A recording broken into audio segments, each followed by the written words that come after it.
और गुरु को पूर्ण रूप से समाहित करने का तात्पर्य क्या है? कैसे स्थापित कर दें, कैसे समाहित कर दें? समाहित कर अपने आप में जज्ब कर देना, अपने आप में मिला देना। पानी से जाने पानी मिलता है या दूध से दूध मिलता है, और तुम्हारे अंदर गुरु समाहित हो सकते हैं। बहुत सरल कला है। और प्रत्यक्ष समाहित होने से कितना फायदा होगा कि जो कुछ ज्ञान तुमने प्राप्त किया ही नहीं, वो ज्ञान अपने आप मिल जाएगा, तुम्हें मिलेगा, क्योंकि वो ज्ञान का लेकर के तुम्हारे अंदर समाहित हो गया है। इसलिए एक गरीब घर की लड़की जिसके घर में खाने की रोटियां नहीं, और एक लखपति से शादी कर ले, तो शादी करते ही वो लखपति बन जाती है। आधा सेकंड लगता है, जो ही शादी हुई वो स्त्री भी लखपति कहलाती है। जो ही तेरी मेरी शादी हो जाएगी तो जो कुछ मेरा ज्ञान है, जो कुछ आनंद है, वो सब तुम्हें प्राप्त हो ही जाएगा, क्योंकि तुमने मेरे साथ शादी की है। इसलिए कबीर ने कहा है कि हे राम, मैं तो राम की बहुरिया। वो कह रहा मैं राम की बहुरिया हूं, उसकी बहू हूं, क्योंकि जब राम मुझे अंदर व्याप्त हो जाएंगे तो वह सब कुछ मुझे मिल जाएगा जो राम के पास में है। और इसीलिए फिर भी कह रहा है कि गुरु गोविंद दोनों खड़े काके लागू पाए।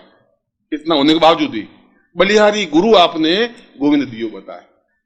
वो गुरु को कह रहा है कि आपकी बलिहारी, आपकी कृपा है, आपकी मेहरबानी है, आपकी वजह से मैं गुरु को देख सका हूं। मगर कबीर फिर भी ये कह रहा है कि कबीरा, ये घर प्रेम का, ये गुरु शिष्य का घर जो है ये प्रेम का घर है। पैसे देने से गुरु का घर नहीं मिल सकता। कबीरा, ये घर प्रेम का, खाला का घर ना आई। खाला माने मौसी, मां की बहन। शीश उतारे भूई धरे, वो पैसे घर मांगे। इस गुरु के घर में, गुरु के हृदय में तो वो पहन सकता है, वो घुस सकता है जो पहले अपना सिर उतार दे, एकदम अपने आप को न्योछावर कर दे, देखा जाएगा, चैलेंज ले ले, वो इस घर में घुस सकता है। जुआरी घुस सकता है, वो चैलेंज वो लगा देता, दाव पे लगा, अपनी पूरी जिंदगी दाव पे लगा देता है। 5 लाख भी दवा लगता है, वो या तो इस पार डूब जाएगा, इस पार चल जाएगा। शंकराचार्य करके ऐसा समर्पण जब मानस में आएगा, जब सिर को उतार करके, और सिर को उतारने के 2 अर्थ हुए। सिर माने घमंड, बुद्धि, मेरे अंदर बुद्धि है कि, और तुम्हारे पिता के अंदर बुद्धि है कि ये गुरुजी क्या करेंगे, गुरुजी खुद घर में बैठे, ये मेरे, और बेटा बिगड़ जाएगा, मेरे घर से ही जाएगा।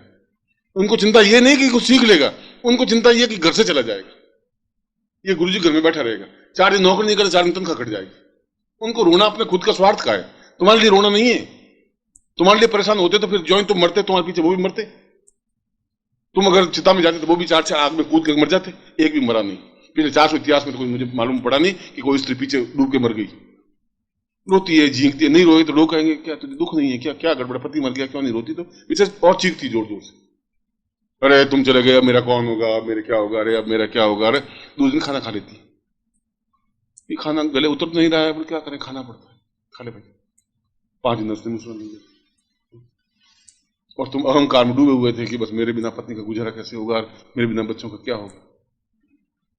ये अहम को सिर कहते हैं, ये घमंड को सिर कहते हैं कि मेरे बिना क्या होगा। इसको उतारे, पहले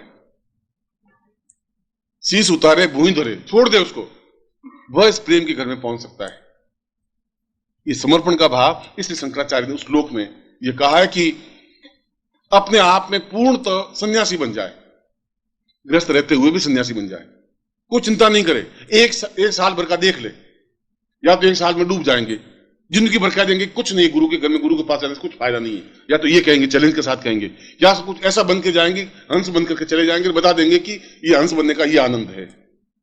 ये सब जो बगुले हैं मेरे घर में, उनकी अपेक्षा मेरे पंख ज्यादा शुभ्र हैं, ज्यादा सफेद हैं, ज्यादा मजबूत हैं, ज्यादा ताकतवान हैं, उड़ने की मुझमें क्षमता है।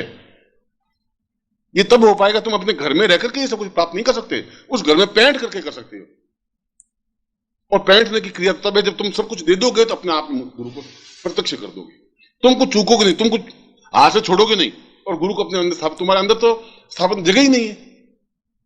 अगर गुरु बेचारा चाहे भी तुम्हारे हृदय में जाने का, तुम्हारे दिल में जाने का, तुम्हारे दिल में तो स्वार्थ और छल और झूठ और कपट और व्यभिचार और बदमाशी और इतना अधिक ठूंस ठूंस के भरा हुआ है।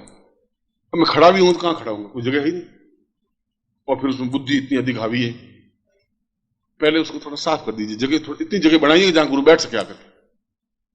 और वो तब हो सकता है कि जब चैलेंज के साथ में आप गुरु के साथ हो जाएंगे। और गुरु के साथ होने का तात्पर्य है कि जो गुरु के लिए अनुकूल हो वो कार्य कर लें। मैं अपने स्वार्थ के लिए नहीं, मैं नहीं कि मैं गुरु हूं, मैं तो उन शास्त्रों की बात कर रहा हूं, शंकराचार्य की बात कर रहा हूं। तुम अगर मेरे लिए कुछ कार्य करोगे तब भी मेरे कोई फर्क नहीं पड़ेगा, तुम नहीं करोगे तब भी फर्क नहीं पड़ेगा। जो 70 साल तक तुमने काम नहीं किया तो मेरा कौन सा डूब गया कुंभा, और अब तुम कर लोगे तो कौन से मैं भगवान बनूंगा। और मुझे भगवान बनने की ख्वाहिश है नहीं, जब मैं भगवान हूं तो मुझे भगवान बनने की ख्वाहिश नहीं है। भगवान का तात्पर्य है कि जो पूर्ण ज्ञान को प्राप्त कर सके वो भगवान। कोई आकाश में टिमटिमाते दिए कुछ भी भगवान कहते हैं। जहां पूर्ण तो प्राप्ति हो, जहां एकदम से किसी प्रकार का तनाव नहीं हो, चिंता नहीं हो, कुछ व्याप्त ही नहीं हो। और मैं इस प्रकार से चिंता मुक्त हूं, रखता ही नहीं चिंता, तनाव रखता ही नहीं। ये तनाव तो है कि वो आया नहीं, क्या तकलीफ है। यह तो एक तुम्हारे प्रति एक मोह ग्रस्ता है कि क्या बात हुई, क्यों नहीं मिले, क्या तकलीफ है। अगर तुम तकलीफ में होते तो मैं तकलीफ महसूस करता हूं, और तुम्हें लाइन पर लाने के लिए कभी चाबुक भी मारता हूं, मैं खुद मारता हूं। महीने भर नहीं भी बोलता हूं, 2 महीने नहीं बोलता हूं, गुस्सा भी करता हूं, फटकारता भी हूं, प्यार भी करता हूं। ये तो क्रिया का लाभ है। कृष्ण बहुत अय्याशी था, बहुत उसको प्रेम करने वाला था, और सूर ने और बाकी लोगों ने उनको इतना कहा कि बिना गोपियों के रह नहीं सकता था, ऐसा था ऐसा था, राधा के पीछे भटकता था, कदम के वृक्ष पर चढ़ा, सब कुछ था। और हमने ऐसा माना कि ये तो बहुत प्रेमी जीव है या। मगर जिस समय वो उद्धव लेने के लिए आए, क्रूर लेने के लिए आए, और रथ पे बैठा, तो रथ रवाना हुआ तो पीछे मुड़ के देखा ही नहीं गोपियां खड़ी है कि नहीं खड़ी। निर्मुक्त भाव से मिला, तब भी उसी भाव से था, रवाना हो गया 1 सेकंड में, कुछ पीछे पलट के नहीं देखा। और हम अगर पलटे हैं तो पीछे उस पत्नी या प्रेमी का जो भी, अच्छा चिंता मत करना, मैं वापस आऊंगा, तुम क्यों घबराती है, मैं तेरे साथ में हूं, ये लेटर लिखूंगा, तुम भी मुझे लेटर लिखना, ये मेरा एड्रेस है, और तेरे बिना कैसे रहूंगा। फिर 2 बार फिर पीछे मुड़ के देखते हैं, फिर इधर देखते हैं, फिर मुड़ते हैं, फिर पलट के देखते हैं। उसने मुड़ के नहीं देखा। ये अनासक्त भाव था।